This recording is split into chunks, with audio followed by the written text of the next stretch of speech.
Hello class. So our first assignment of the day is designed to get you used to the materials and working within this scale. So we're working with 18 by 24 inch picture plane, right? Picture plane is everything to the edge of the paper. So you're probably used to drawing a lot like in a sketchbook, you know, like drawing like this, drawing in your sketchbook, drawing small. And you might not be used to drawing, you know, this scale. And what I want you to do is slowly get more comfortable drawing to this scale so you could end up drawing to this scale. And so I want you, we're going to be working on just eye-hand coordination and using your materials. So today I want you to use one of your charcoal pencils. This is the peel and sketch. It could also be one of the ones you sharpen. Or you could use one of the charcoal sticks. I have like a little nub of one here. But this is the compressed charcoal. Compressed charcoal pencil. So use one of these two things today.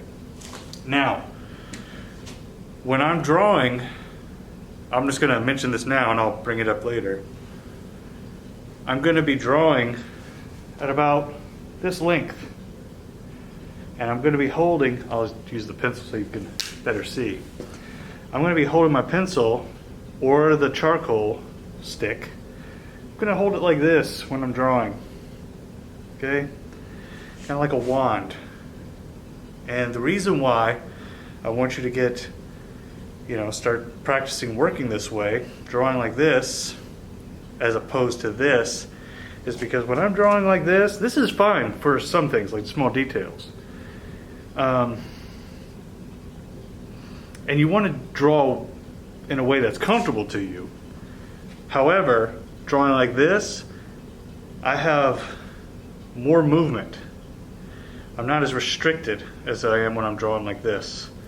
I can make real quick marks. I can also work over a longer distance. So it's not natural feeling to draw like this, right? Holding a pencil like this, because you're so used to writing and drawing like this, more than likely. But over time, it's going to strengthen your dexterity in drawing, okay? First, you're going to be a little wobbly. It's okay. So, first thing I want you to do, set up a piece of paper just like this, 18 by 24. Be careful when you rip it out of your, we're using newsprint. When you rip it out of the newsprint pad, just be very careful you don't tear it, okay? Nice clean piece of paper, 2 pieces of tape in the bottom corner, okay? I'm gonna zoom in a little bit. I want you to start by making a small dot right near the top, right in the middle, somewhat, okay? And then I want you to go over about an inch, and put another dot. Another dot, an inch over, and keep going. 1 inch, 1 inch, 1 inch, you know, power pellets, okay? Like that. And then I want you to do the same thing this way, okay?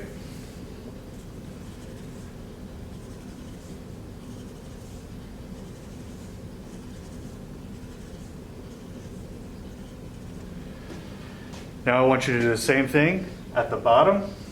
Come down, right somewhere near the middle. Again, 1 inch, 1 inch, 1 inch.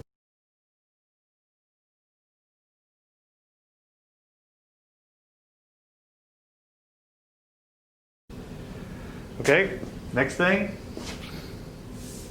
over to the middle on the right side and the left side. Same thing, inch all the way across. Inch space.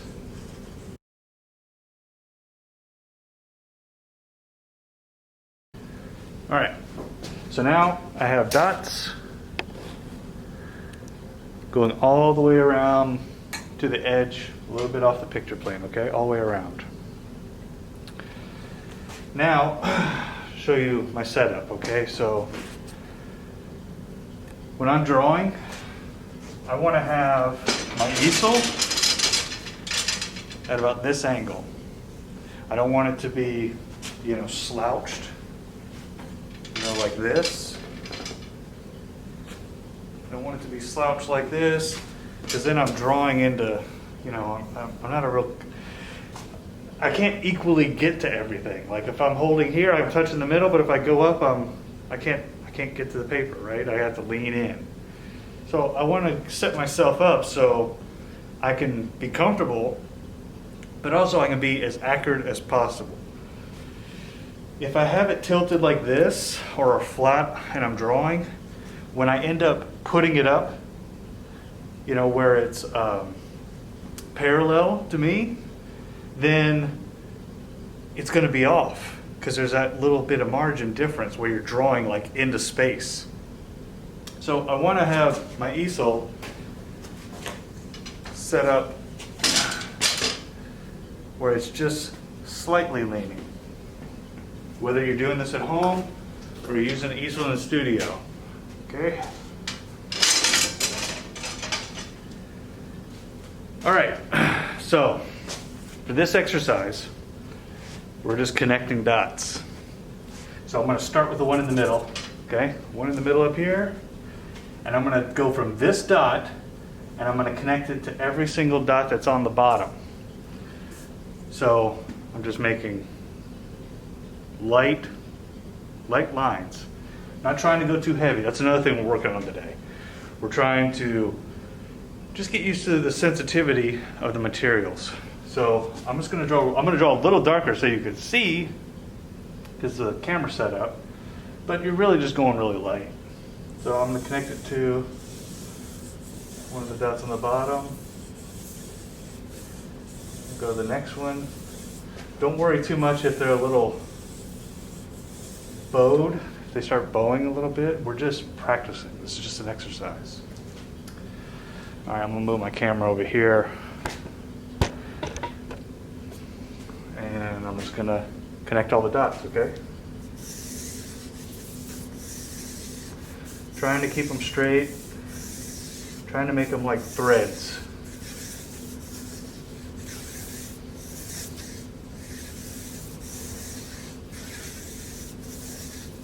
You'll notice I'm kind of resting this part, my hand, on the surface of the paper.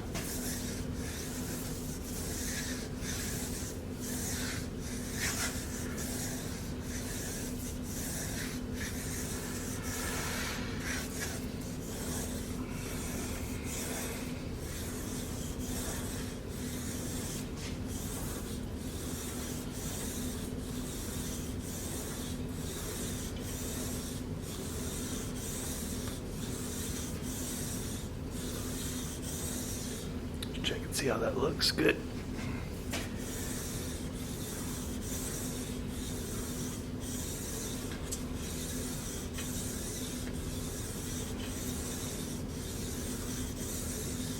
One thing that helps is if you kind of make those marks kind of quick. If you go slow, the slower you go, the more likely it is to, to get off because, we're living, breathing things. So just eye-hand coordination. I'm looking at that dot. I'm looking at the dot down here. I'm just concentrating on making that connection.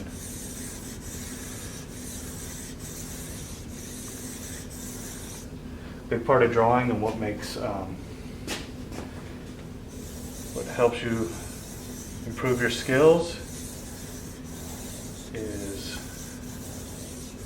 dexterity and eye-hand coordination. Knowing what to look for, knowing how much pressure to apply. This is just a good warm-up. So it's okay if it gets a little messy like this. So we're making this triangle shape. Now, we're going to start at the middle down here at the bottom. The middle down here at the bottom. And we're going to go the other way. We're not going to connect these to the ones on the side, just the ones on the bottom. And this, we're going to work up to the top and connect to these dots. So now I'm just going to focus on that.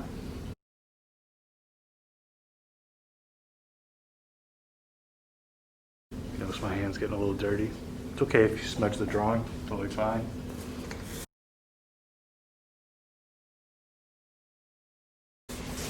Maybe I'll work back over.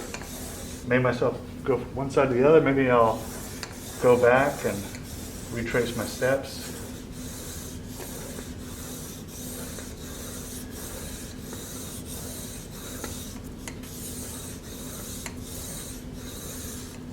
Maybe I'll apply a little more pressure, get some of these lines to look a little darker.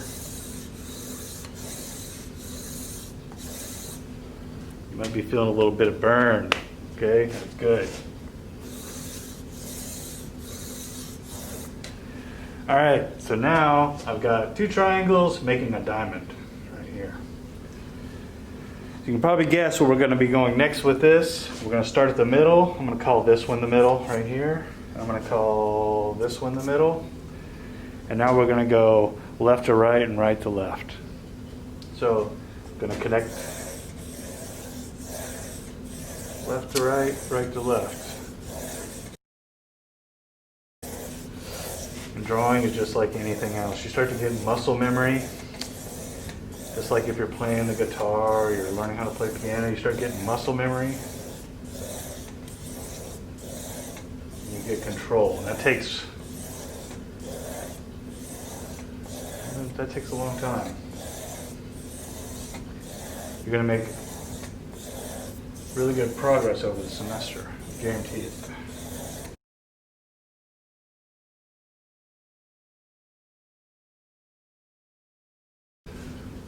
Now we're going to connect the other side.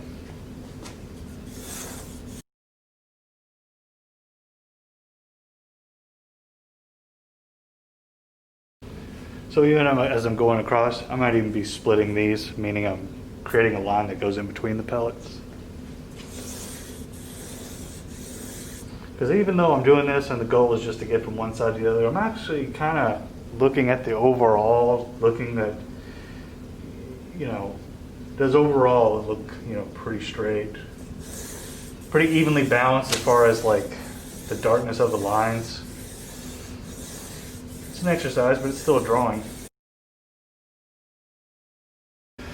Okay, so I've made it from top to bottom, bottom to the top, left to right, right to left. So what you should end up with is almost like a thread-like drawing. Almost looks like it's like a star. And get up closer here, and you can see like trying to keep it really light. So some of these lines look darker than the others. That's where I've kind of gone over it, a couple times. A lot of lines, but you start also building up value. You notice how it's a little darker here in the middle? It's because all those lines are intersecting, and it's optically mixing for us to believe that this is a little bit darker. Same thing at the edges of the corners. So that concludes this first exercise.